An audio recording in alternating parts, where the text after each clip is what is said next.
दोस्तों, स्वागत है आपका एक बार फिर लॉ फॉर ऑल प्रोडक्ट में। क्वेश्चन नंबर 1, अनुच्छेद 356 के अंतर्गत घोषित आपात संसद के दोनों सदनों द्वारा अनुमोदित किया जाना चाहिए। 3 माह के अंदर, 2 माह के अंदर, 1 माह के अंदर, 6 माह के अंदर। The right answer, time starts now. UPPCS prelim 2010 में क्वेश्चन पूछा गया था।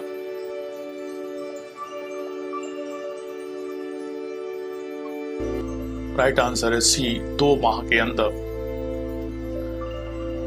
क्वेश्चन नंबर 2, संघ द्वारा दिए गए निर्देशों का किसी राज्य द्वारा अनुपालन करने की असफलता की दशा में संविधान का कौन सा अनुच्छेद राष्ट्रपति को यह मान लेने के लिए अधिकृत करता है कि राज्य में ऐसी स्थिति उत्पन्न हो गई है जिससे उस राज्य का शासन संविधान के उपबंधों के अनुसार नहीं चलाया जा सकता है। Article 355, 365, 352, 356। The right answer, time starts now. UP lower 2002 में क्वेश्चन पुट किया गया था।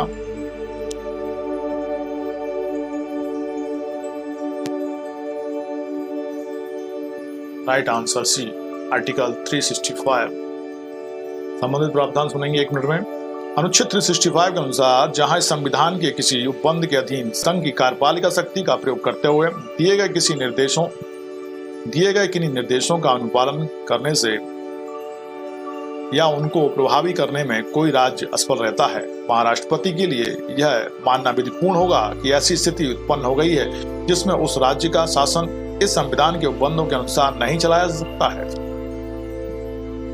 क्वेश्चन नंबर 3, जब अनुच्छेद 356 के अधीन राष्ट्रपति द्वारा की गई उद्घोषणा संसद के दोनों सदनों द्वारा पारित प्रस्तावों द्वारा अनुमोदित हो जाती है तो वह 6 माह तक प्रवर्तित रह सकती है, जिसकी गणना की जाएगी। ए, उद्घोषणा जारी की जाने वाली तिथि से, उस तिथि से जिस तिथि को अनुमोदित का प्रथम प्रस्ताव पारित किया गया, उस तिथि से जिस तिथि को अनुमोदित का द्वितीय प्रस्ताव पारित किया गया। डी, लोकसभा द्वारा पारित प्रस्ताव में वर्ण तिथि से। The right answer, time starts now. Uttaranchal PCS 2005, Uttaranchal 2 PCS 2005 में क्वेश्चन पूछा गया था। राइट आंसर ए, उद्घोषणा जारी की जाने वाली तिथि से।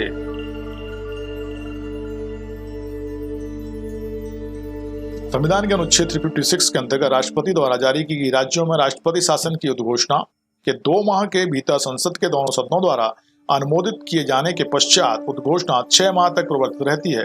इस समयावधि की गणना उद्घोषणा जारी किए जाने की तिथि से की जाती है। Question number 4, scope of article 356 was examined in the case SR Mumbai versus union of India, Shankari Prasad versus union of India, Minerva Mills limited versus union of India, UNR Roy versus Indira Gandhi. The right answer, time starts now. Uttar Pradesh higher judicial services prelim 2009 में question पूछा गया था। Right answer A, SR Mumbai versus union of India. SR Mumbai बनाम भारत संघ के बाद में अनुच्छेद 356 के विषय में कहा गया कि इस अनुच्छेद के अधीन की गई घोषणा न्यायिक पुनर्विलोकन के अधीन है। क्वेश्चन नंबर 5, राष्ट्रपति शासन लागू होने पर राज्य का बजट पारित किया जाएगा, विधान परिषद द्वारा, संसद द्वारा, राज्यसभा द्वारा, उपरोक्त सभी। बताइए जल्दी से। यूपीपीसीएस 1993 में क्वेश्चन पूछा गया था। राइट आंसर सी, संसद द्वारा। राष्ट्रपति शासन लागू होने पर राज्य का बजट संसद द्वारा पारित किया जाता है, क्योंकि राष्ट्रपति शासन लागू होने पर राज्य की व्यवस्था केंद्र के निर्देश अनुसार चलती है। सर्वप्रथम किस राज्य में संवैधानिक तंत्र विफल होने पर राष्ट्रपति शासन लागू किया गया था? केरल, आंध्र प्रदेश, पंजाब, महाराष्ट्र। यूपीपीसीएस 1992 में क्वेश्चन पूछा गया था।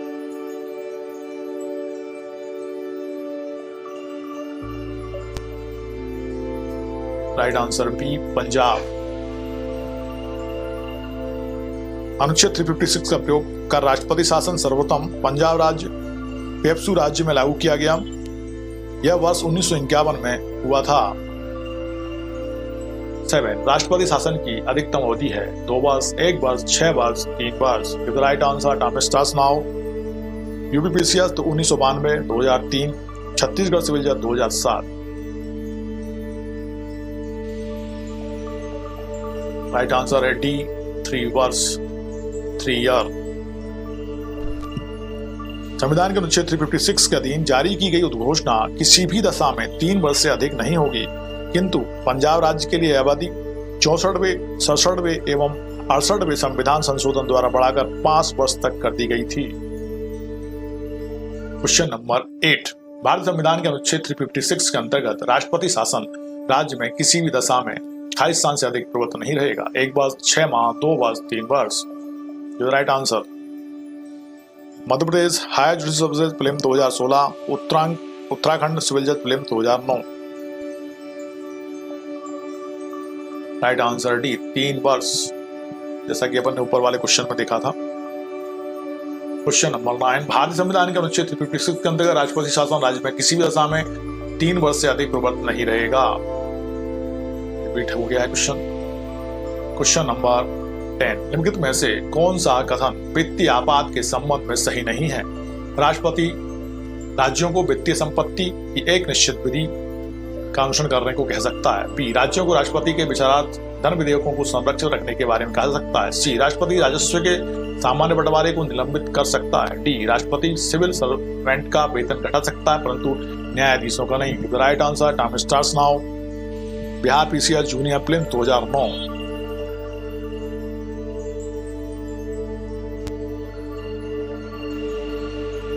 राइट आंसर डी, राष्ट्रपति सिविल सर्वेंट का वेतन घटा सकता है परंतु न्यायाधीशों का नहीं। क्वेश्चन नंबर 11, निम्न में से किस अनुच्छेद के अंतर्गत राष्ट्रपति वित्तीय आपात लागू कर सकता है? Article 352, 359, 356, 360। Right answer time starts now.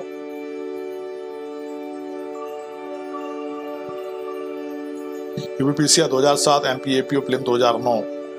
Right answer D, article 360। भारतीय संविधान 3 प्रकार के आपात उपबंधों की व्यवस्था करते हैं। युद्ध या बाह्य आक्रमण, सशस्त्र विद्रोह से उत्पन्न आपात अनुच्छेद 352, राज्यों में संवैधानिक तंत्र के विफल होने से उत्पन्न आपात अनुच्छेद 356 और वित्तीय आपात आर्टिकल 360। क्वेश्चन नंबर 12, निम्न में से किस अनुच्छेद के अंतर्गत राष्ट्रपति वित्तीय आपात लागू कर सकते हैं? आर्टिकल 360।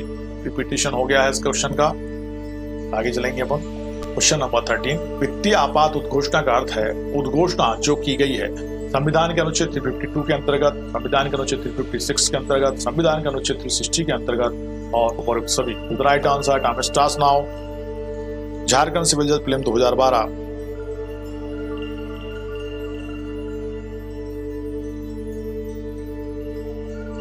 राइट आंसर सी, संविधान के अनुच्छेद 360 के अंतर्गत। क्वेश्चन नंबर 14, संसद की पुष्टि के बगैर वित्तीय आपात की घोषणा अधिकतम कितने समय तक प्रभावी रह सकती है? 4 माह, 2 माह, 3 माह, 1 माह। बताइए। छत्तीसगढ़ सिविल जज 2014, मध्य प्रदेश हायर जुडिशियल प्रीलिम 2010 और यूपीपीसीएस 1993। राइट आंसर 2 माह। संबंधित प्रावधान सुनेंगे। अनुच्छेद 360 के अनुसार यदि राष्ट्रपति को समाधान हो जाए कि ऐसी स्थिति पैदा हो गई है कि देश या उसके किसी भाग की वित्तीय स्वामित्व या साख संकट में है तो वह वित्तीय आपात की घोषणा कर सकते हैं। वित्तीय आपात की घोषणा कर सकेगा जिसका प्रवर्तन घोषणा की तारीख से 2 माह तक रहेगा। वित्तीय आपात की स्थिति में संघ एवं राज्यों के सेवक जिनके अंतर्गत उच्चतम व उच्च न्यायालय के न्यायाधीश भी हैं के वेतन में कमी की जा सकती है तथा धन विधेयक को राष्ट्रपति के विचार के लिए रक्षित रखने की व्यवस्था होती है।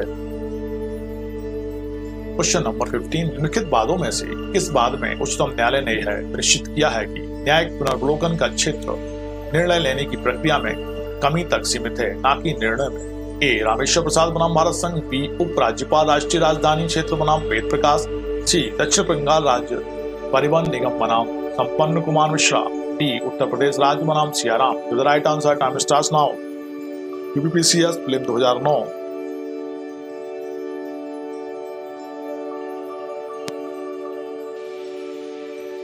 Right answer A, Rameshwar Prasad बनाम भारत संघ।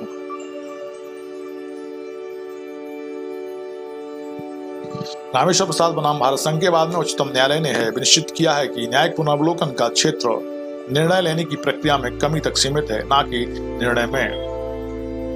क्वेश्चन नंबर 16, भारत में आर्थिक आपात स्थिति लगाई गई है 2 बार, 4 बार, 3 बार, कभी नहीं। The right answer, time starts now. Uttarakhand civil जज प्रीलिम्स 2009, मध्य प्रदेश सिविल जज 2012।